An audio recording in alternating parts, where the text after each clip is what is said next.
All right. Okay. So this was an idea I had for how you might attach the string to this. So I just put several loops of tape onto this spring so that I'd have a hook. Okay, so I just taped it on there. And then what I did is I just made one big loop of string.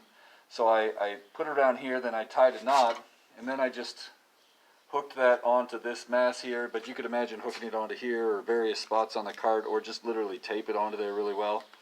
So then when we go over to here, this is one spot I want you to be careful, students.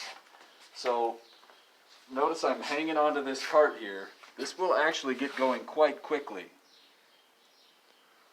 So I'm going to make sure it's lined up pretty well, and then I'm going to make sure I'm here to stop it, and it'll smash into my hand. So when I run this,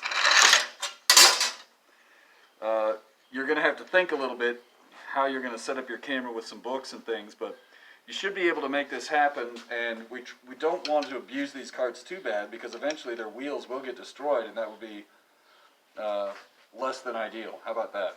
Okay.